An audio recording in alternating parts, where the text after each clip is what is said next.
Ako si Jaime, isang tipikal na estudyante sa kolehiyo na ang araw-araw ay puno ng mga leksyon at pagsusulit. Palaging abala sa mga gawain, hindi ko maisip na may ibang mangyayari sa buhay ko bukod sa pagpapasa ng mga proyekto at pag-aaral para sa mga exams. Ngunit nagbago ang lahat nang makilala ko si Miss Lara, ang aking bago at masigasig na tutor sa matematika. Unang kita ko pa lang kay Miss Lara, alam kong siya ay iba. Hindi lang dahil sa kanyang husay sa pagtuturo, kundi dahil sa kakaibang init ng kanyang ngiti. Ang kanyang mga mata ay tila may sinasabi at sa tuwing siya'y nagtuturo, nararamdaman ko ang kanyang sinseridad.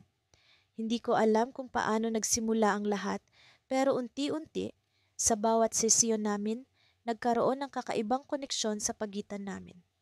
Sa tuwing siya'y nag-e-eksplika ng mga komplikadong konsepto ng kalkulus, hindi ko maiwasang humanga sa kanyang talino. Ngunit higit pa roon, may kung anong damdamin ang unti-unting umusbong sa puso ko. Isang araw, matapos ang aming klase, nag-usap kami sa isang maliit na kafe malapit sa paaralan. Doon ko siya mas nakilala. Hindi lang siya basta isang guro. Siya ay may pangarap, may mga kwento sa buhay na tila isang nobela. Maraming beses ko nang narinig ang mga ganitong kwento, pero iba ang sa kanya. Ang kanyang mga mata ay puno ng damdamin na hindi ko mawari. Habang naglalakad kami pabalik, hindi ko maiwasang itanong sa sarili ko kung ano ba talaga ang nararamdaman ko. Alam kong hindi tama, pero hindi ko rin kayang pigilan. Ang bawat ngiti, bawat tawa, bawat salita niya ay nag-iiwan ng marka sa puso ko. Sa kabila ng lahat, pilit kong itinatago ang aking nararamdaman. Hindi ito tama at alam kong masisira ang aming magandang pagtutulungan kung sakali. Ngunit paano mo ba pipigilan ang isang damdamin na unti-unting lumalalim? Hindi ko alam na sa isang ordinaryong araw, habang kami nasa library at abala sa pag-aaral, ay may mangyayaring hindi ko inaasahan. Habang siya'y nakayuko at abala sa pagbabasa, may biglang nagchat sa kanyang telepono.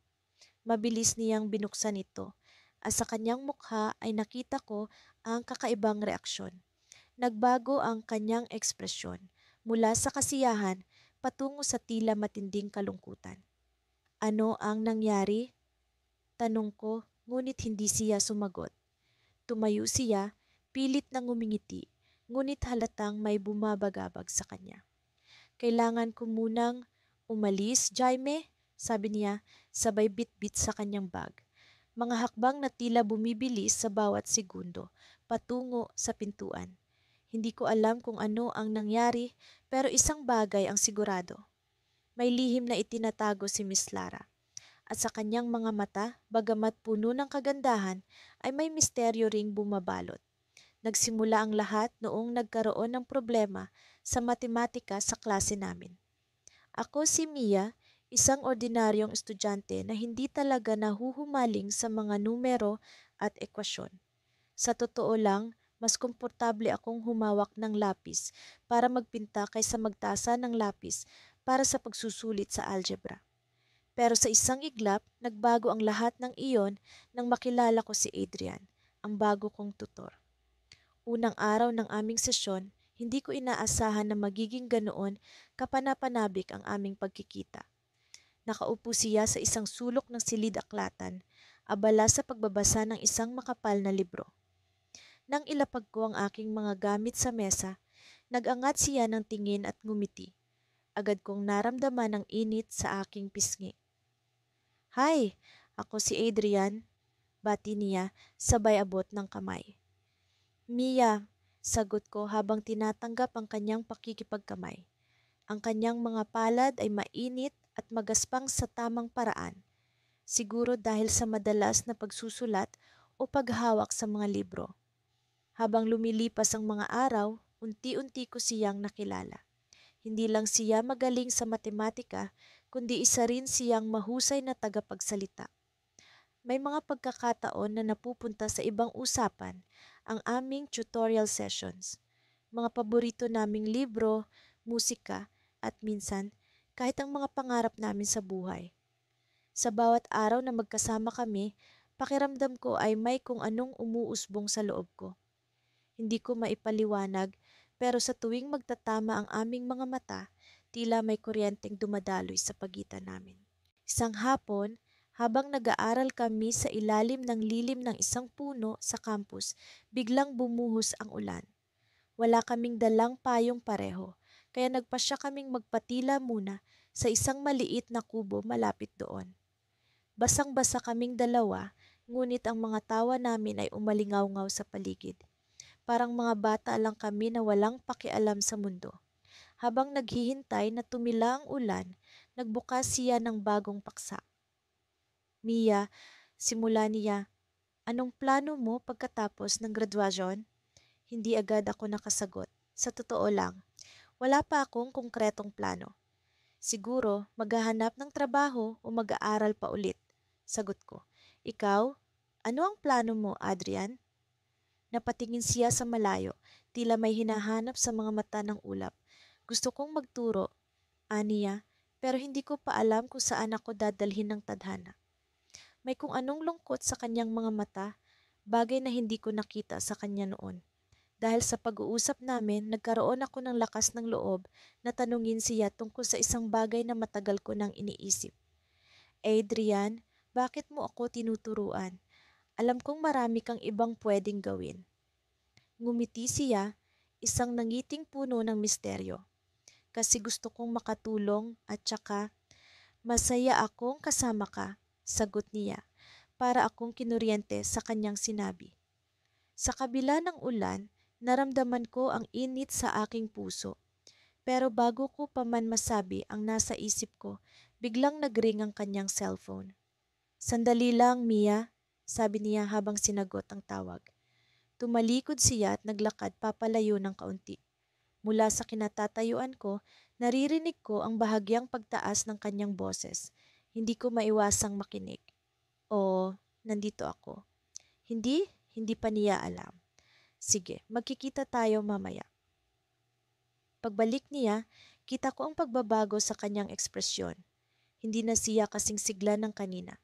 Bago pa man ako makapagtanong, bigla siyang umupo sa tabi ko at hinawakan ang aking kamay.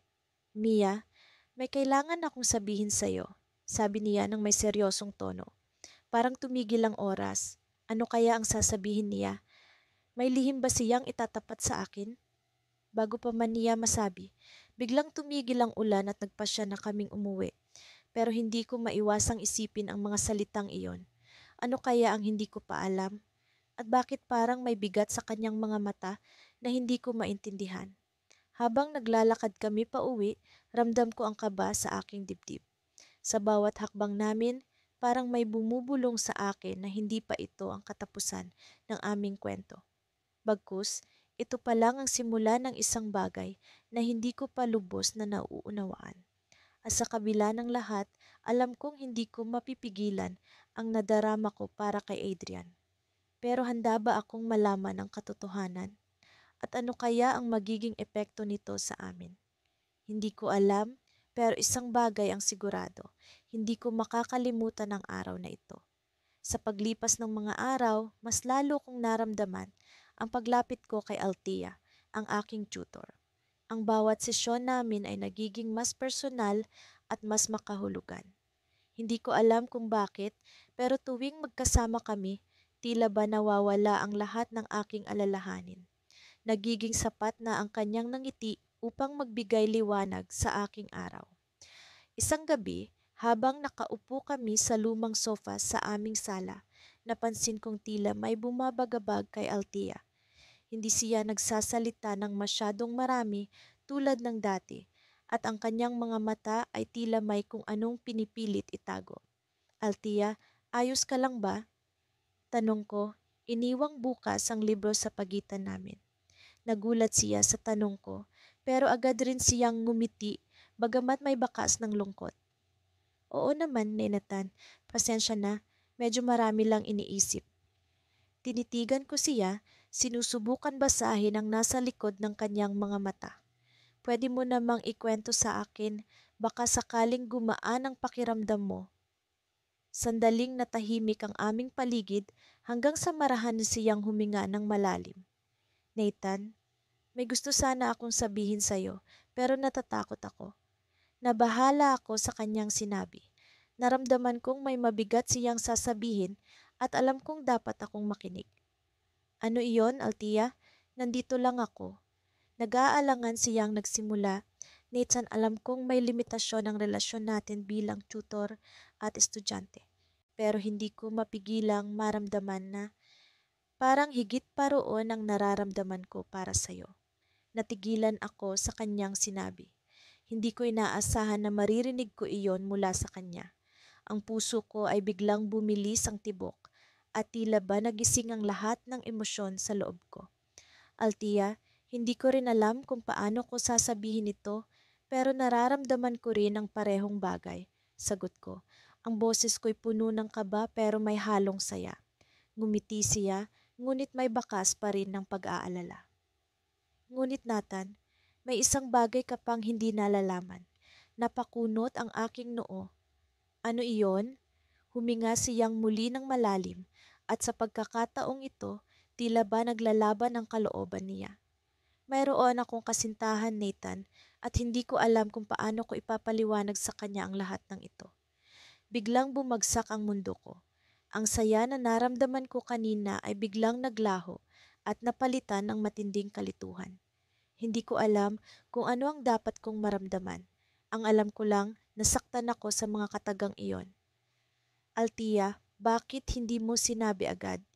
Tanong ko, pilit na pinipigilang ipakita ang aking pagkadismaya. Natakot akong mawala ka, sagot niya at nakita kong may luha na sa kanyang mga mata. Natakot akong hindi mo na ako kakausapin kapag nalaman mo. Hindi ko alam kung ano ang dapat kong sabihin. Gusto kong sabihin na ayos lang, na makakahanap kami ng paraan, pero alam kong hindi ganoon kadali ang sitwasyon. Altia, kailangan mong ayusin ito. Hindi ko pwedeng agawin ka sa kanya at hindi rin kita gustong ilagay sa alanganin. Sabi ko, bagamat may kirot sa puso ko sa bawat salitang lumalabas sa aking bibig. Tumango siya at nakita ko ang pasasalamat sa kanyang mga mata. Salamat, Nathan. Alam kong mahirap ito para sa ating dalawa, pero kailangan kong harapin ito. Sa sandaling iyon, naramdaman kong kahit gaano ko pa man kagusto si Altia, mas mahalaga ang kanyang kaligayahan at kapayapaan. Alam kong tama ang desisyon kong ito kahit pa masakit.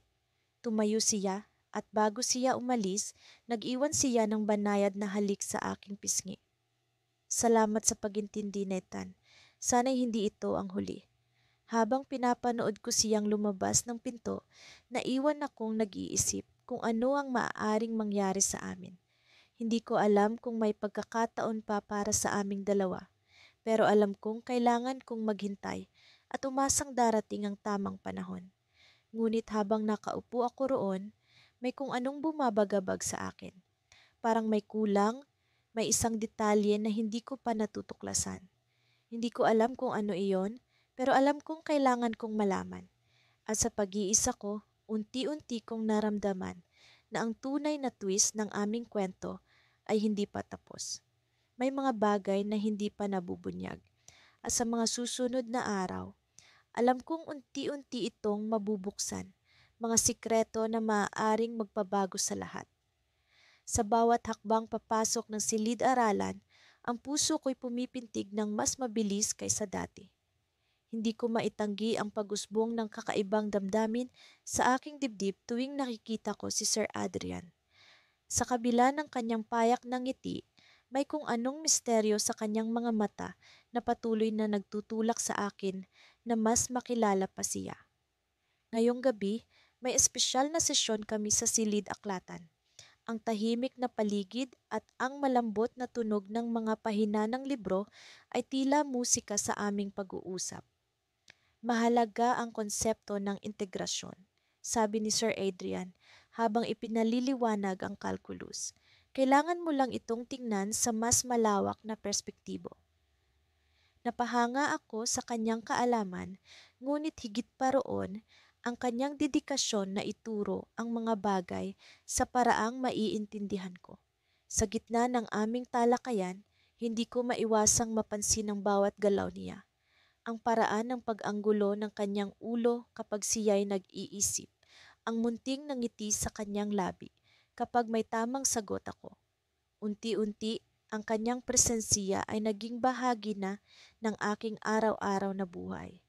Habang lumalalim ang gabi, sinubukan kong itago ang aking nararamdaman. Hindi ito tama. Siya ay aking tutor at ako'y isang estudyante. Ngunit bakit tila ang puso ko'y pilit na lumilihis sa tamang direksyon? Claire, biglang tawag niya sa akin. Mukhang malalim ang iniisip mo. Nagulat ako sa kanyang tanong na tila nakabasa ng aking iniisip. Wala naman sir. Iniisip ko lang ang mga assignments. Sagot ko, pilit itinatago ang tunay na naglalaro sa aking isipan. Ngunit hindi ko mapigilan ang magtanong. Sir, paano mo nagagawang maging ganito kasigasig sa pagtuturo? Habang nagkukwento siya ng kanyang karanasan bilang estudyante at ang inspirasyon mula sa kanyang dating guro, napagtanto ko kung gaano kahalaga sa kanya ang kanyang propesyon. Ang kanyang mga mata ay kumikislap sa tuwing binabanggit ang kanyang mga pangarap na makapagbigay inspirasyon sa mga estudyante. Sa kalagitnaan ng kanyang kuwento, hindi ko napigilan ang aking sarili. Sir, parang ang saya-saya mo sa ginagawa mo. Nais ko sanang magkaroon ng ganong klase ng kasiyahan sa aking pag-aaral. Sabi ko, habang ang titig ko'y nakatuon sa kanyang mga mata. Claire, hindi mo kailangang maging perpekto. Mas mahalaga ang proseso ng pagkatuto kaysa sa resulta, sagot niya na nagbigay lakas sa aking loob. Muli kong naramdaman ang init ng kanyang mga salita na tila yumakap sa akin sa sandaling iyon. Sa pagtatapos ng aming sesyon, nagpasya akong manatili ng kaunti pa sa silid-aklatan. Nagpaalam si Sir Adrian ng may ngiti. Good night, Claire. Kita tayo bukas. Habang siya'y lumalayo, naramdaman ko ang bigat ng aking damdamin. Parang may puwang sa aking puso na hindi ko maipaliwanag. Ngunit sa likod ng kanyang pag-alis, may kakaibang kabog sa aking dibdib. Sa isang bahagi ng aking isip, may tanong na hindi ko maalis-alis. Ano nga ba ang kalagayan ng kanyang puso? Hindi ko alam kung paano ko ito itatanong o kung may karapatan ba akong malaman. Habang naglaon ng gabi, nagdesisyon akong bumalik sa aming tahanan. Habang naglalakad, hindi ko maiwasang magmuni-muni. Paano kung ang nararamdaman ko ay walang patutunguhan? Paano kung ang pagtingin niya sa akin ay isa lamang sa pagiging guro? Sa kabila ng mga tanong na bumabagabag sa akin, isang bahagi ng aking puso ang naglalakas loob na umasa. Marahil, sa susunod na mga araw ay magkakaroon ng linaw ang lahat.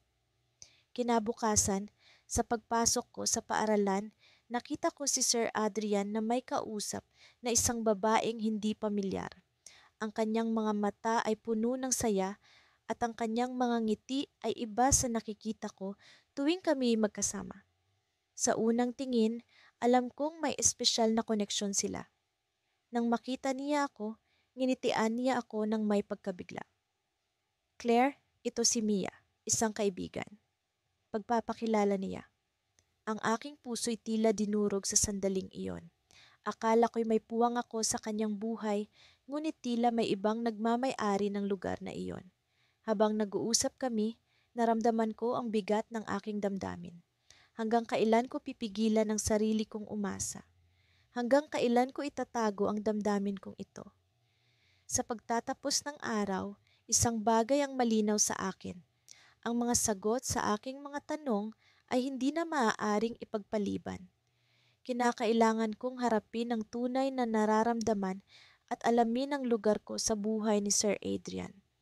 Ngunit paano nga ba magsisimula sa isang pag-uusap na maaaring magbago sa aming relasyon? Sa kalagitnaan ng klase, habang tahimik na nagbabasa ang lahat, hindi ko maiwasang mapansin ang kakaibang pakiramdam na bumabalot sa akin tuwing nagtatama ang aming mga mata ni Alex, ang aking tutor. Para bang may di nakikitang sinulid na hindi ko maipaliwanag kung paano kami konektado. Sa bawat kanyang galaw, sa bawat kanyang nangiti, may kung anong init na bumabalot sa aking kalooban, tila may himig na kumakanta sa aking puso. Nagsimula ang lahat bilang isang simpleng paghahangang pang-akademiko. Si Alex ay hindi lamang magaling sa kanyang larangan. Siya ay matiyaga at palaging nariyan upang ipaliwanag ang mga konseptong nahihirapan akong maunawaan. Ngunit sa paglipas ng mga araw, ang paghangang iyon ay lumalim, lumago, at unti-unting naging isang damdamin na hindi ko inaasahang mararanasan. Isang araw, matapos ang klase, naglakad kami papunta sa coffee shop malapit sa paaralan. Ito ay isang bahagi ng aming lingguhang ritual, isang pahinga mula sa mga libro at leksyon. Habang nag-uusap kami tungkol sa mga bagay na wala sa silabus, ang mga paborito naming pelikula, musika at maging ang mga pangarap, napansin ko kung paano naging mas natural ang aming samahan. Ang mga tawanan at kwentuhan ay tila naging bahagi na ng aming pagkatao. Alam mo, Camille, sabi ni Alex habang iniinom ang kanyang kape, minsan hindi ko rin alam kung bakit ko pinili ang pagtuturo. Pero sa tuwing nakikita kong may natutunan kayo, parang sulit lahat ng hirap. Ngumiti ako, hindi dahil sa kanyang sinabi, kundi dahil sa paraan ng kanyang pagsasalita. May kasamang sinseridad na bihira kong makita sa iba. Ewan ko, Alex, sa tingin ko, natural sa'yo ang magturo. Parang may something special sa'yo na nakakahawa. Natawa siya. Something special? Baka ikaw ang special, Camille. Hindi lahat ng estudyante ay kasing sipag mo. Habang patuloy kaming nag-uusap, napansin ko ang paglapit ng aming mga upuan. Hindi ko alam kung sinasadya ba namin o talagang natural na nangyari. Pero naramdaman ko ang init ng kanyang presensya na para bang isang magnet na hindi ko kayang iwasan. Pag-uwi ko nung araw na iyon, hindi ko malimutan ang huling ngiti ni Alex bago kami naghiwalay. Parang may kung anong sinasabi ang kanyang mga mata na hindi ko pa kayang intindihin. Sa bawat paglipas ng oras, nagiging mas malinaw sa akin ang nararamdaman ko. Isang bagay na hindi ko dapat maramdaman, isang bagay na komplikado. Isang linggo ang lumipas at sa isa na namang session, hindi mapigilan ni Alex ang magkomento tungkol sa ibang bagay bukod sa aming leksyon. Camille, may gusto ka bang puntahan ngayong weekend? Baka gusto mong sumama sa isang art exhibit na matagal ko nang gustong makita. Hindi ko alam kung bakit nag-alinlangan ako. Siguro dahil alam kong ang pagpunta sa exhibit na iyon kasama siya ay parang isang hakbang palapit sa isang bagay na hindi ko pa handa. Subalit ang kuryosidad at ang damdamin ay nagsama at sa huli pumayag ako. Sige, mukhang interesting yan. Dumating ang Sabado at nagkita kami sa harap ng museum. Ang araw na iyon ay puno ng tawanan, mga kwentuhan at mga pagbabahagi ng pananaw sa sining. Habang naglalakad kami, pakiramdam ko ay nasa ibang mundo kami. Isang mundo kung saan pwede kong kalimutan ang lahat ng alalahanin, ang lahat ng komplikasyon. Ngunit sa gitna ng aming saya, may isang kakaibang pangyayari. Habang tinitingnan ang isang painting, biglang may lumapit na babae. Siya ay maganda, may hawig kay Alex. Napansin ko ang kanilang pagkakatitigan, ang kanilang mga ngiti na puno ng pagkilala. Alex, hindi ko akalain na makikita kita dito. Ang sabi ng babae na para bang may kasaysayan silang dalawa. Ngumiti si Alex, ngunit may kakaibang pahiwatig sa kanyang mga mata. Oh, Camille, siyan nga pala si Hana, isang matalik kong kaibigan. Ngumiti ako at bumati kay Hana, ngunit sa loob-loob ko, may kung anong bumabagabag. May kung anong tanong na umusbong sa aking isipan. Sino si Hannah sa buhay ni Alex at bakit parang may pag-aalala sa kanyang mga mata nang magtama ang kanilang mga paningin. At sa sandaling iyon, sa gitna ng isang art exhibit, sa gitna ng isang tila perfect na araw, napagtanto ko na ang damdamin ko kay Alex ay hindi lamang isang simpleng paghanga. Ngunit sa pagdating ni Hannah, parang may nagbukas na tanong sa aking isip na hindi ko pa kayang sagutin. Ano nga ba talaga ang tunay na nararamdaman ni Alex at saan ako lulugar sa gitna ng lahat ng ito? Ang lahat ay naging mas komplikado at hindi ko alam kung paano ko haharapin ang mga susunod na mangyayari. Ngunit alam kong kailangan kong malaman ang sagot. Sa araw na iyon, ang araw ay tila mas maliwanag kaysa karaniwan. O baka naman sa damdamin ko lamang iyon, dulot ng kakaibang saya na bumabalot sa akin. Hindi ko pa rin lubos maisip na narito ako sa puntong ito, kung saan ang bawat sandal ng pag-aaral ay hindi na lamang tungkol sa mga numero o salita, kundi tungkol sa kanya, si Kuya Mark, ang aking tutor. Nagsimula ang lahat sa simpleng pagtanaw ng paghanga. Si Kuya Mark ay hindi lamang isang mahusay na guro, kundi isa ring mabuting tao. Mapagpasensya siya at laging handang makinig. Ngunit sa paglipas ng mga linggo, unti-unti kong naramdaman ang pag-iba ng tibok ng puso ko tuwing magkasama kami. At sa bawat pagdungaw niya sa akin, tila may kung anong kuryenteng dumadaloy sa aking ugat. Noong una, pilit kong itinatanggi sa sarili ko ang nararamdaman ko. Paano ko ba naman hahayaang mahulog ang loob ko sa isang taong hindi ko dapat iniisip ng ganoon? Isa siyang tutor lamang at ako, isang estudyanteng umaasa sa kanyang kaalaman. Ngunit tila ba mas makapangyarihan ang puso kaysa isip at hindi nagtagal, sinuko ko na rin ang pagtutol ko. Nasa kalagitnaan kami ng klase nang mapansin kong tila malalim ang iniisip ni Kuya Mark.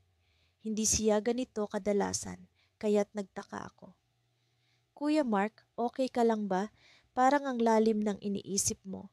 Tanong ko habang pilit na itinatago ang aking pag-aalala. Ngumiti siya, ngunit hindi ito abot sa kanyang mga mata. Ayos lang ako, Mia. Minsan may mga bagay lang talaga na kailangan pag-isipan. Sagot niya sabay balik sa pagtuturo. Hindi ko na siya pinilit pa, ngunit hindi ko rin maiwasang mag-alala. Lumipas ang klase na para bang may mabigat na ulap sa ibabaw namin. Matapos iyon, sinubukan kong magtanong muli. Kung may problema ka, nandito lang ako. Makikinig ako. Nagtama ang mga mata namin. At sa unang pagkakataon, parang may kung anong bumabalot na lungkot sa kanyang mga mata. Salamat, Mia. Pero sa ngayon, mas mabuti pang hindi mo muna malaman.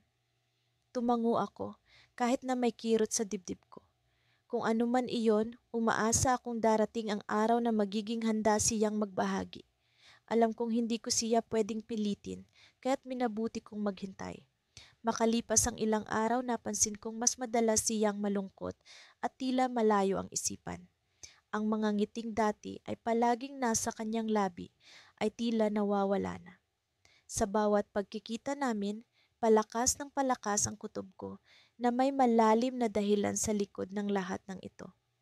Isang araw, habang nasa silid-aralan kami at tila malalim na naman ang kanyang iniisip, hindi ko na napigilan ang sarili ko. Kuya Mark, pwede bang malaman kung ano talaga ang bumabagabag sa iyo? Tanong ko na may halong determinasyon. Hindi siya agad sumagot. Sa halip, tumayo siya at lumapit sa bintana. Tila iniisip kung paano sasabihin ang nais niyang sabihin. Mia, gusto kong malaman mo na mahalaga ka sa akin. Hindi ko ito inaasahan pero hindi ko rin kayang itanggi. Aniya habang nakatingin sa labas. Parang tumigil ang oras sa mga oras na iyon. Naramdaman ko ang pag-init ng aking pisngi at ang pagbilis ng tibok ng aking puso. Hindi ko alam kung ano ang sasabihin. Kuya Mark, bulong ko hindi sigurado sa mga susunod na sasabihin. Ngunit bago ko pa man mahanap ang tamang mga salita, bumukas ang pinto at pumasok ang isang babae. Balingkinitan siya, May mahabang buhok na mahangin ang bagsak. Mark, kailangan na nating umalis, sabi niya habang nakatingin kay Kuya Mark na may kasiguraduhan. Hindi ko maiwasang mapatingin kay Kuya Mark, nagtataka at nagtatanong. Sino siya? At bakit kailangan nilang umalis? Mia, si Trisha. Siya ang fiancé ko. Sabi ni Kuya Mark na tila ba nais niyang humingi ng tawad sa bawat salitang binibitawan. Parang biglang nagdilim ang paligid. Ang saya na kanina'y aking nararamdaman ay napalitan ng sakit at pagkabigo. Hindi ko alam kung paano tatanggapin ang mga nangyari. Tumalikod ako at tumakbo palabas ng silid, pilit na itinatago ang mga luha sa aking mga mata. Ang alam ko lang, kailangan kong makalayo kahit papano. Sa likod ng aking isipan, isang tanong ang patuloy na bumabagabag. Paano ko haharapin si Kuya Mark sa mga susunod na araw? Ngayong alam ko na ang lahat. Sa bawat araw na lumilipas, lalong lumalalim ang pagkakaibigan namin ni Alex, ang aking tutor. Sa una, tila isa lamang siyang guro na handang magturo ng kalkulus at pisika. Ngunit sa paglipas ng mga linggo, natagpuan ko ang sarili kong inaabangan ang mga oras na magkasama kami. Parang may kakaibang kislap sa kaniyang mga mata tuwing kami ay nag-uusap tungkol sa mga formula o sa mga teorya. Hindi ko maipaliwanag kung paano, ngunit ramdam na ramdam ko ang pag-aalaga niya. Hindi lamang sa aking pag-aaral, kundi pati na rin sa akin bilang tao. Isang hapon, habang kami ay nakaupo sa silid-aralan na palaging bakante tuwing 3:00 ng hapon, nagtanong si Alex tungkol sa aking mga plano pagkatapos ng high school. Ano ang balak mo pagkatapos ng lahat ng ito? Tanong niya habang inaayos ang mga papel na nakakalat sa mesa. Napaisip ako. Hindi ko pa sigurado, sagot ko. Gusto kong mag-aral pa sa kolehiyo, siguro sa larangan ng engineering. Pero minsan, iniisip ko rin kung ano nga ba talaga ang gusto kong gawin sa buhay. Tahimik siyang nakinig, tila iniisip ang tamang sasabihin. Alam mo, hindi masama na hindi mo pa alam ang gusto mo. Ang mahalaga, bukas ka sa mga posibilidad, sabi niya, may ngiti sa kanyang labi. Sa oras na iyon, napagtanto ko na isa siya sa mga dahilan kung bakit bukas ako sa mga posibilidad na iyon. Hindi ko alam kung paano, ngunit sa kanyang mga salita at gabay, natutunan kong hindi matakot sa hindi ko pa alam. Naging matatag ako sa pagharap sa mga bagay na bago at hindi pamilyar. Isang gabi, matapos ang klase, nagdesisyon akong samahan siya habang naglalakad papunta sa kanyang paboritong kafe. Doon kami madalas mag-usap tungkol sa buhay, sa mga pangarap, at sa mga bagay na hindi karaniwang pinag-uusapan sa silid-aralan. Habang naglalakad kami sa ilalim ng mga ilaw ng kalye, naramdaman kong may kakaibang tensyon sa pagitan namin. Hindi ko alam kung ito ba ay dahil sa malamig na hangin o sa mga bagay na hindi ko pa nasasabi.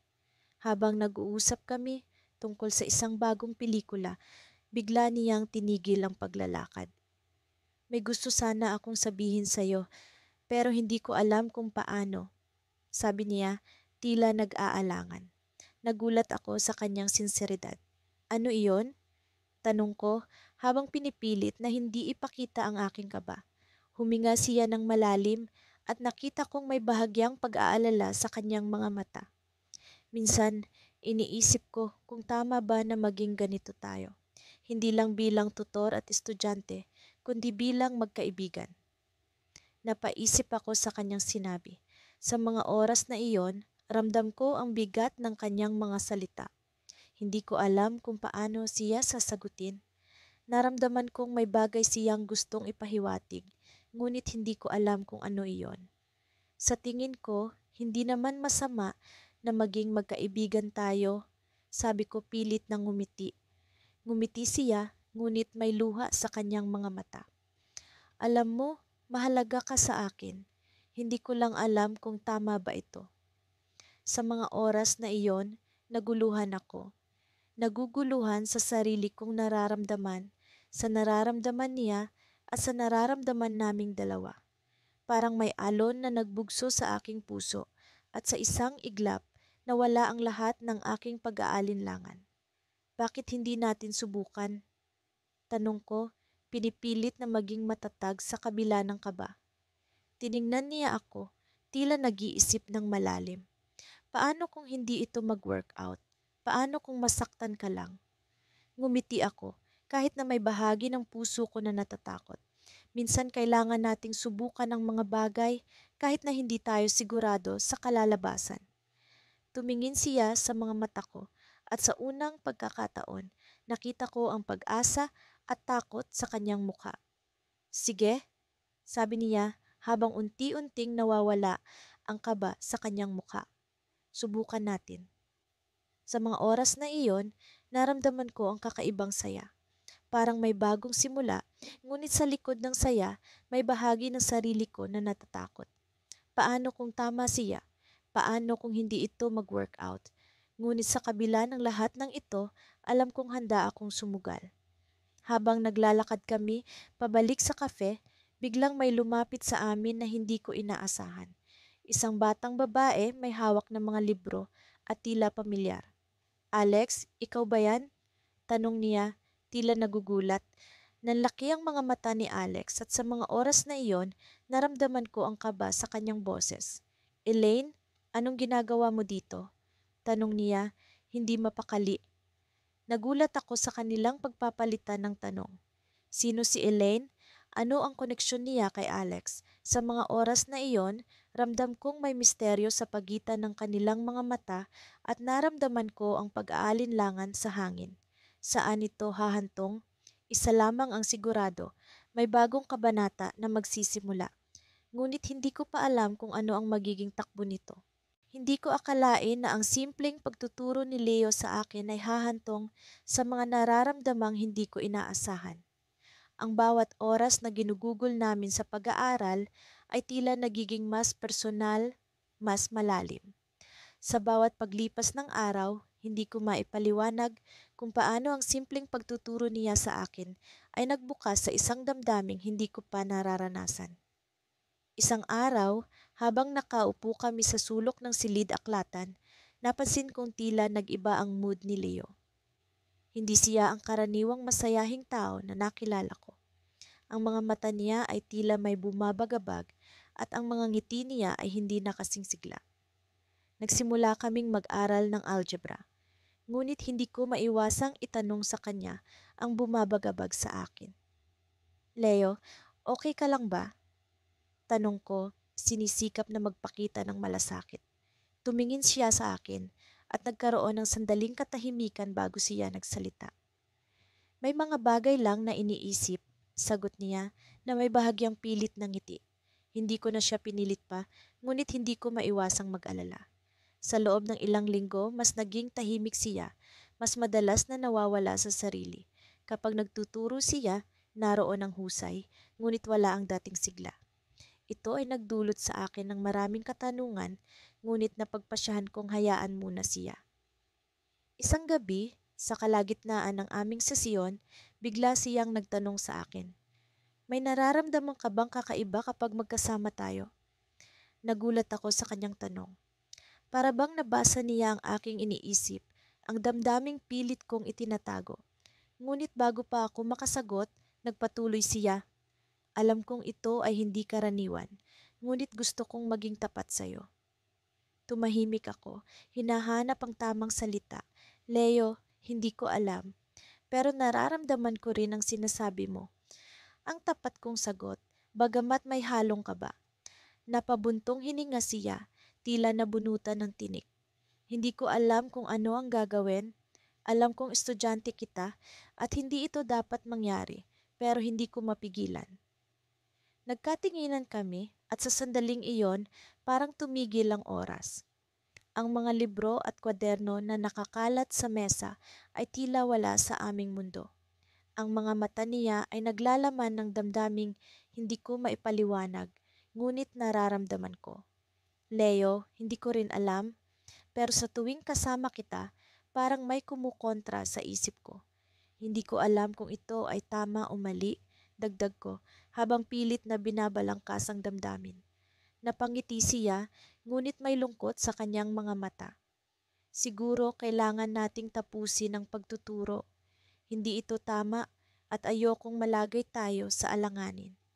Ang mga salita niya ay tila malamig na hangin na tumama sa akin. Alam ko na ang aming relasyon sa pag-aaral ay mahalaga, ngunit mas mahalaga ang nararamdaman ko para sa kanya. Hindi ko alam kung paano ko magagawang mawala ang damdaming ito, ngunit alam kong tama siya. Ngunit bago pa kami magpaalam, isang hindi inaasahang pangyayari ang naganap. Biglang pumasok si Clara, ang best friend ko, sa silid-aklatan. Kita sa kanyang mukha ang pagkagulat nang makita kaming dalawa. Anong nangyayari dito? Tanong niya, halatang nagtataka at may halong pagkagulat. Hindi ko alam kung paano sasagutin ang kanyang tanong. Alam kong ito ay magdudulot ng maraming tanong sa kanya at baka pati sa buong campus. Tumingin ako kay Leo at nakita ko ang takot sa kanyang mga mata. Alam kong ito ang twist na magbabago sa lahat. Clara, hindi ito ang iniisip mo. Ang tanging nasabi ko, ngunit alam kong hindi ito sapat. Lumapit si Clara, tila nag-iisip ng kung ano ang nangyayari sa pagitan namin ni Leo. Hindi ko alam kung ano ito, pero sana maging maayos ang lahat, sabi niya bago siya umalis. Sa pag-alis ni Clara, naramdaman ko ang bigat ng sitwasyon. Ang simpleng pag-aaral ay naging komplikado at ang damdaming hindi ko inaasahan ay naging sanhi ng alanganin. Napatingin ako kay Leo at alam kong ito ang simula ng mas mahirap na yugto. Estudyante lang kita, pero sa tuwing kasama kita, pakiramdam ko higit pa roon. Bulong ni Leo bago siya lumabas ng silid-aklatan. At doon, naiwan akong nag-iisa. Nag-iisip kung ano ang magiging kahihinatnan ng lahat. Ang nararamdaman ko para sa aking tutor ay tila isang kwento na hindi ko alam kung paano isusulat ang magiging wakas. Ngunit alam kong ito ay hindi ang huli. Ito ay simula pa lamang ng mas komplikadong kabanata ng aming buhay. Sa bawat araw na lumilipas, lalong lumalalim ang pagkakaibigan at pag-intindi ko kay Leo, ang aking tutor. Hindi ko na maikakaila sa sarili kong unti-unti na akong nahuhulog sa kanya. Ang bawat sesyon namin ay tila ba nagiging mas personal at hindi na lamang nakapako sa mga akademikong usapin. Ang kanyang mga mata na tila lagi nang may dalang liwanag ay tila ba bumabasa sa mga nakatago kong damdamin. Sa tuwing siya'y nagsasalita, ang kanyang tinig ay tila musika sa aking pandinig, mabisa at nagiiwan ng bakas sa aking puso. Isang araw, matapos ang aming regular na sesyon, nagpasya akong magtagal pa ng kaunti sa library. Gusto kong mag-aral pa ng masidhi, ngunit sa totoo lang, nais ko lang makasama si Leo ng mas matagal. Naupo kami sa isang tahimik na sulok. Ang mga aklat na nakahilera sa paligid namin ay tila mga saksi sa isang hindi pa natutuklasang kwento. Habang siya'y abala sa pagtuturo ng kalkulus, hindi ko mapigilang mapako ang tingin ko sa kanyang mga kamay habang sinusulat niya ang mga formula sa notebook. Ang bawat galaw ng kanyang kamay ay tila isang sining at ang kanyang konsentrasyon ay nakakahawa. Hanggang sa mapansin niyang hindi na ako nakikinig. Ngumiti siya, ang kanyang mga mata ay puno ng lambing at kaunting pang-aasar. Daydreaming again, ha? Biro niya, sabay tawa na laging nagpapabilis ng tibok ng aking puso. Pasensya na, sabi ko, bumalikwas mula sa aking pagkakatulala. Masyado lang akong maraming iniisip. Gusto mo bang pag-usapan? Tanong niya, ang kanyang tinig ay puno ng pag-aalala. Nang sandaling iyon, gusto kong sabihin sa kanya ang lahat, kung paano ko siya hinahangaan, kung paano siya naging mahalagang bahagi ng bawat araw ko. Ngunit nag-alinlangan ako. Natatakot akong baka magbago ang lahat kapag nalaman niya ang aking nararamdaman. Sa halip, ngumiti ako at umiling. Okay lang ako, sabi ko. Salamat, Leo. Ngumiti siya pabalik at sinimulan naming muli ang pag-aaral. Ngunit sa kabila ng aking pagtatangka na mag-concentrate, ang mga damdaming iyon ay patuloy na bumabagabag sa akin hanggang sa magpasya akong kailangan kong maging matapat sa sarili ko. Hindi ko na kayang itago pa ang nararamdaman ko. Pagkatapos ng klase, habang kami ay naglalakad palabas ng library, nag-ipon ako ng lakas ng loob. Huminto ako at hinarap siya. Nakita ko ang konting pagtataka sa kanyang mukha, ngunit nanatili siyang nakangiti. Leo, may kailangan akong sabihin sa'yo. Panimula ko. Hindi ko alam kung paano ko ito sasabihin pero ngunit bago ko pa man matapos ang sinasabi ko, isang pamilyar na boses ang pumukaw sa aming atensyon. Mula sa likod, isang babae ang lumapit. Siya ay maganda, may mahabang buhok at ang kanyang presensya ay tila ba may dalang kakaibang enerhiya. Agad na sumilay ang nangiti sa mukha ni Leo nang makita ito. Ana, what are you doing here? Masaya niyang bati, tila nakalimutan ng mundo sa paligid niya. I just wanted to surprise you, tugon ng babae, sabay yakap kay Leo. Bigla akong nakaramdam ng bigat sa aking dibdib. Sino siya? Bakit ganito kalapit ang kanilang kilos sa isa't isa? Ang mga tanong na ito ay nag-uunahan sa aking isipan at ang mga sagot ay tila malayo sa aking abot. Napansin ni Leo ang aking pagkabagabag at agad na pinakilala ang babae. Oh, by the way, this is Anna, Ngunit bigla niyang iniba ang usapan, tila ba may itinatago o hindi pa handang ipaliwanag. She's a good friend, pagtatapos niya, ngunit sa likod ng kanyang mga mata, may hindi maipaliwanag na damdamin. Nagpakilala ako kay Ana ng may ngiti, ngunit ang aking isipan ay puno ng mga katanungan. Sa lahat ng oras, bakit ngayon pa siya dumating? At bakit tila may hindi maipaliwanag na koneksyon sa kanila na nag-iiwan ng kirot sa aking puso? Habang kami nag-uusap, hindi ko mapigilang mapansin ang kakaibang tensyon sa pagitan nila. Parang may hindi sinasabi si Leo at ang kaunting kilig na naramdaman ko kanina ay napalitan ng kaba at pag-aalala. Habang papalayo kami ni Leo, hindi ko mapigilang mag-isip. Sino nga ba si Ana sa buhay ni Leo? At anong ibig sabihin ng kanyang biglaang pagdating sa aming kwento? Sa likod ng kanyang mga ngiti, may mga sikreto bang hindi ko pa natutuklasan? Ang gabing iyon ay nagtapos sa isang malaking tanong na hindi ko mahanapan ng kasagutan. Nasa hangin pa ang mga salitang hindi ko nasabi kay Leo at ang pagdating ni Ana ay nagbukas ng bagong kabanata na puno ng misteryo. Hindi ko alam kung ano ang susunod na mangyayari, ngunit ang alam ko lang, ang kwento namin ni Leo ay malayo pa sa katapusan. Ang araw na ito ay tila isang karaniwang araw lamang sa unibersidad. Tumigil ako saglit sa harap ng pintuan ng silid-aklatan. Pinagmamasdan ang kapaligiran habang pinapagalaw ng hangin ang mga dahon ng punong akasya sa tabi ng gusali. Palaging may kakaibang katahimikan sa lugar na ito na siyang naging saksi sa maraming araw ng pag-aaral at mga sandaling puno ng pananabik. Ngunit ngayon, ang katahimikan na iyon ay tila may dalang bigat. Umupo ako sa isang bakanting mesa, inilabas ang aking mga aklat at notebook, ngunit ang isip ko'y lumulutang pa rin sa mga alaala ng mga sesyon namin ni Alex, ang aking tutor. Noong una, inakala kong isa lamang siyang ordinaryong tutor na nagkataong magaling sa matematika. Ngunit habang lumilipas ang mga linggo, unti-unti kong natuklasan ang kanyang kabutihan at malasakit, hindi lamang sa kanyang mga estudyante, kundi maging sa mga bagay na mahalaga sa kanya. Naging abala ako sa pagbabasa ng mga tala nang maramdaman kong may umupo sa tapat ko. Bumungad sa akin ang pamilyar na nangiti ni Alex. Uy, kailangan mo ng tulong? Tanong niya habang inilalagay ang kanyang bag sa tabi. Medyo nahihirapan lang sa calculus, sagot ko. Pilit na itinatago ang pag-aalala sa aking boses. Alam mo naman na hindi na bago sa'yo. Yan, sabi niya, sabay kuha ng isang notebook at ballpen. Ano ba ang parteng hindi mo makuha? Habang tinutulungan niya akong intindihin ang mga komplikadong formula, hindi ko mapigilang mapansin ang kanyang mga mata.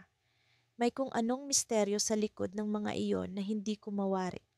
Nagtataka pa rin ako kung paano siya nagagawang maging kalmado sa kabila ng dami ng responsibilidad na nakapatong sa kanyang balikat. Okay ka lang ba? Tanong niya bigla na nagbalik sa akin sa realidad. Napatingin ako kay Alex at natagpuan ang kanyang seryosong ekspresyon. Oo naman, bakit? Napansin ko lang kasi na parang malalim ang iniisip mo, sabi niya na may bahid ng pag-aalala sa kanyang boses. Siguro'y iniisip ko lang kung gaano ko kaswerte na ikaw ang naging tutor ko. Biro ko. Pilit na iniiba ang usapan. Ngumiti siya, ngunit tila may kung anong hinahanap sa kanyang mga mata. Alam mo, masaya rin ako na naging estudyante kita. Hindi lahat ng estudyante ay may tiyaga at determinasyon gaya mo. Naramdaman ko ang init sa pisngi ko at agad akong nagkunwaring abala sa aking notebook. Ngunit sa kaloob-looban ko, may kung anong nag-uumapaw na damdamin na hindi ko maipaliwanag. Matapos ang ilang oras ng pag-aaral, nagpasya kaming magpahinga muna. Lumabas kami ng silid-aklatan at naglakad-lakad sa campus. Ang kalangitan ay nagkukulay kahel na, senyales ng papalapit na paglubog ng araw. Naglalakad kami sa ilalim ng mga puno at habang siya'y nagsasalita tungkol sa kanyang mga plano sa hinaharap, hindi ko maiwasang magtaka kung paano ko nagawang mahulog ang loob sa kanya. Hindi mo ba naisipang magturo sa ibang lugar pagkatapos mo dito? Tanong ko, pilit na binabago ang daloy ng usapan. Saglit siyang natahimik, tila iniisip ang kanyang isasagot. Nag-iisip pa lang, pero gusto ko ring makahanap ng lugar kung saan nararamdaman kong kailangan ako. Sagot niya, sabay tingin sa akin na tila ba may nais na iparating. May kung anong kiliti sa puso ko ang kanyang mga salita, ngunit bago pa man ako makapagsalita, bigla siyang tumigil sa paglalakad. Teka, may gusto sana akong sabihin sa'yo, sabi niya, tila nag-aalinlangan. Kumakabog ang dibdib ko habang hinihintay ang kanyang susunod na sasabihin. Ngunit bago pa man siya makapagsimula, narinig naming tumunog ang kanyang telepono. Kinuha niya ito sa kanyang bulsa at saglit na napatingin sa screen. Nagbago ang ekspresyon ng kanyang mukha, tila may kung anong balitang hindi niya inaasahan. Pasensya na, kailangan ko itong sagutin. Paumanhin niya, sabay lakad palayo upang makahanap ng tahimik na lugar. Habang pinagmamasdan ko siyang papalayo, naramdaman ko ang bigat ng hindi natuloy na pag-uusap. Ano kaya ang sasabihin niya? At bakit tila nagbago ang kanyang ekspresyon matapos makita ang tawag? Habang naglalakad siya palayo, naramdaman ko ang malamlam na liwanag ng araw sa aking balat.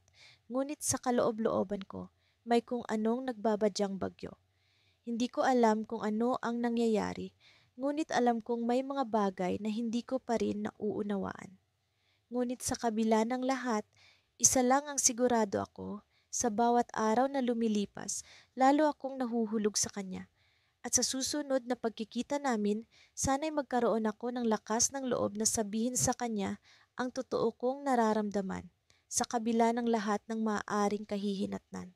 Sa mga araw na lumipas matapos ang aming huling sesyon ng tutorial, hindi ko maiwasang mapaisip tungkol kay Alex.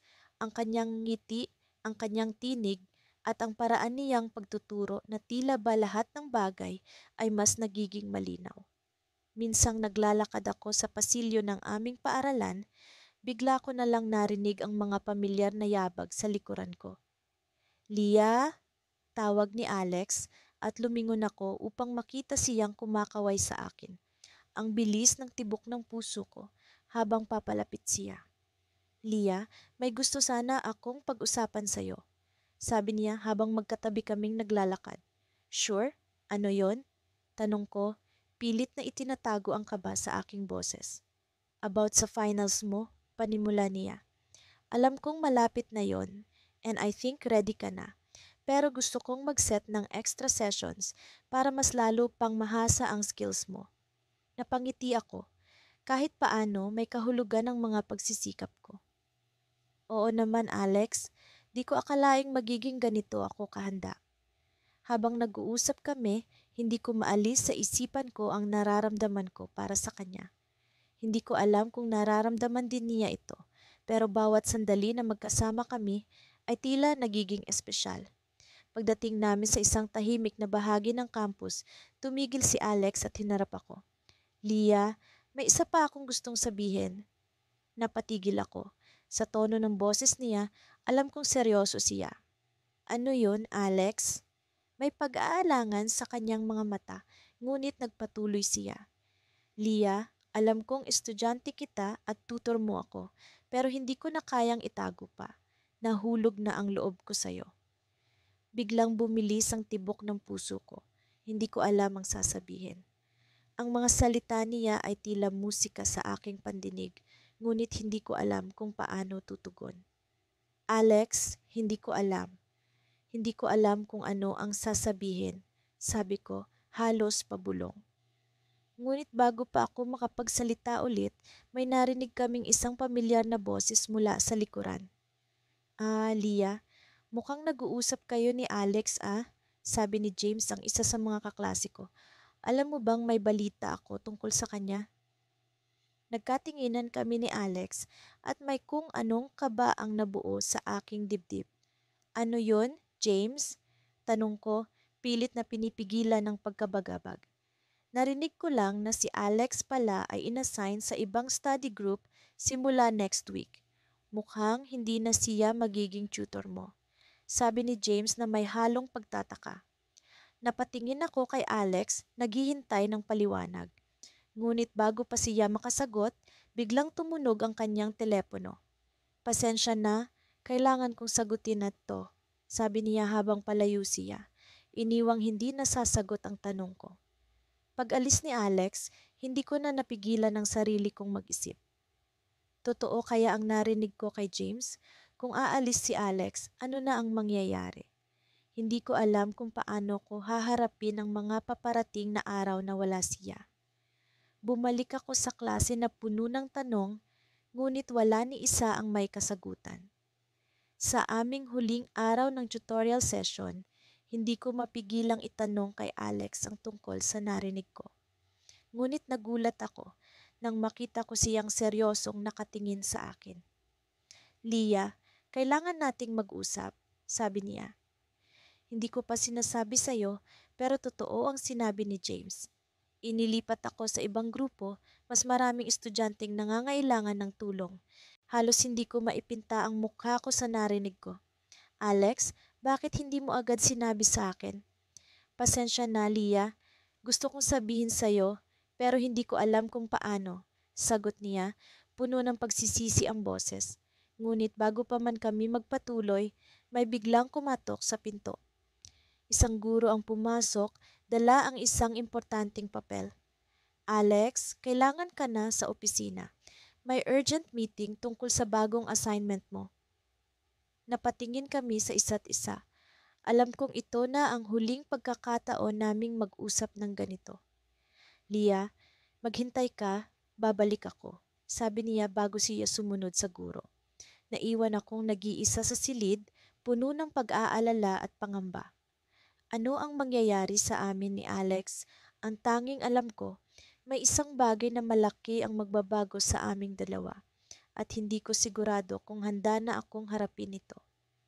Habang nakaupo ako roon, isang bagay ang pumasok sa isipan ko. May lihim na nagtatago sa likod ng kanyang pag-alis, isang bagay na hindi ko palubos na naiintindihan. Ngunit isa lang ang malinaw. Hindi pa ito ang katapusan ng kwento namin ni Alex. Buwan na rin ang lumipas mula nang mapansin ko ang unti-unting pagbabago sa aking damdamin para kay Nathan, ang aking tutor. Sa una, akala ko simpleng paghanga lamang ito sa kanyang talino at tiyaga sa pagtuturo. Ngunit habang tumatagal, tila ba ang mga leksyon sa matematika ay nagiging mas makulay. Ang bawat paliwanag niya ay hindi lamang naglilinaw sa mga numero, kundi pati na rin sa kalituhan sa aking puso. Isang hapon, matapos ang aming klase, niyaya niya akong magkape sa malapit na kafe. Hindi ko alam kung bakit ako kinabahan. Siguro'y takot akong mahalata niya ang nararamdaman ko o baka naman tila may kakaibang hangin sa araw na iyon. Sa aming pag-upo, nagsimuli siyang magkwento tungkol sa kanyang mga plano sa buhay, ang kanyang mga pangarap na maging guro sa isang unibersidad at ang kanyang pagnanais na makatulong sa higit pang mga estudyante. Habang nakikinig, napansin ko ang kislap sa kanyang mga mata. Iyon ang mga sandaling hinangaan ko siya hindi lamang bilang isang mahusay na tutor, kundi bilang isang tao. Sa bawat salitang binitiwan niya, lalo akong nahulog. Ngunit sa kabila ng nadarama, nanaig sa akin ang takot na baka hindi niya ito maramdaman pabalik. Ikaw, ano naman ang plano mo pagkatapos ng high school? Tanong ni Nathan matapos niyang mailahad ang kanyang mga pangarap. Sa totoo lang, hindi pa ako sigurado, sagot ko. Sabay tingin sa labas ng bintana ng kafe, nagbabaka sakaling ang mga taong nagdaraan ang makapagsasabi ng tamang sagot para sa akin. Siguro, gusto kong maging isang manunulat, pero hindi ko pa talaga alam. Hindi mo naman kailangang madaliin ang desisyon. Bata ka pa, madami ka pang oras para tuklasin kung ano talaga ang gusto mo. Payo niya na nagsilbing pampalubag loob sa akin. Napangiti ako sa kanyang sinabi at sa kabila ng aking mga alinlangan, napagpasiyahan kong ipagtapat na rin ang nararamdaman ko. Nathan, may gusto sana akong sabihin sa'yo. Bungad ko habang pinipilit na hindi manginig ang aking boses. Nakita kong tumigil siya sa pag-inom ng kanyang kape at tumingin diretso sa akin. Ano yon? Tanong niya, puno ng interes at walang bahid ng pag-aalala. Ngunit bago ko pa man maituloy ang aking sasabihin, biglang nagring ang kanyang telepono. Sandali lang, kailangan ko itong sagutin. Sabi niya habang tumayo at lumayo ng kaunti para makausap ang nasa kabilang linya. Nang bumalik siya sa mesa, may kakaibang lungkot sa kanyang mga mata. Kailangan kong umalis, may emergency sa pamilya. Paalam niya, kita ang pag-aalala sa kanyang mukha. Okay lang, naiintindihan ko, sagot ko kahit medyo dismayado. Hindi ko alam kung kailan ko ulit makukuha ang pagkakataong ipagtapat ang nararamdaman ko. Habang naglalakad kami palabas ng kafe, bigla niyang hinawakan ang aking kamay. Pasensya na, hindi ko inaasahan ito, pero salamat sa pag-intindi. Iyon ang unang pagkakataon na hinawakan niya ang aking kamay at sa kabila ng kanyang pagmamadali, naramdaman ko ang init at sinseridad sa kanyang paghawak. Parang may kuryente na dumaloy sa akin. O sa loob-loob ko, umaasa akong may ibig sabihin din ito para sa kanya. Pagkatapos ng araw na iyon, hindi na kami nagkita ni Natsa ng ilang linggo dahil sa kanyang mga responsibilidad sa pamilya. Parang may kulang sa aking araw-araw na gawain at sa kabila ng aking pag-aaral at mga kaibigan, hindi ko maiwasang isipin siya. Isang gabi, habang ako'y nag-aaral, bigla kong naisipang buksan ang aking email. Doon, nakita ko ang isang mensahe mula kay Nathan. Agad ko itong binasa at habang lumalalim ako sa kanyang mga salita, hindi ko na malayang may luha na palang dumadaloy sa aking mga mata. Sa kanyang liham sinabi niyang may kailangan siyang ipagtapat na may isang bagay siyang matagal nang itinatago. Hindi ko malaman kung dapat ba akong matuwa o kabahan. Sa huli ng kanyang liham, isinulat niya, may gusto sana akong sabihin sa iyo nung huling beses tayong magkasama. Pero nauunahan ako ng takot. Sana magkita tayo ulit sa parke sa Sabado kung okay lang sa'yo. May kailangan akong ipagtapat. Napabuntong hininga ako, puno ng pag-asa at kaba. Ano kaya ang sasabihin niya? Sa wakas, magkakaroon na rin ng kasagutan ang lahat ng tanong at pag-aalinlangan ko. Ngunit sa likod ng aking isipan, may bumubulong na baka hindi ito ang inaasahan ko. Sa Sabado, malalaman ko na ang lahat. At sa takip silim ng araw na iyon, hindi ko pa rin alam kung paano ko haharapin ang mga susunod na mangyayari.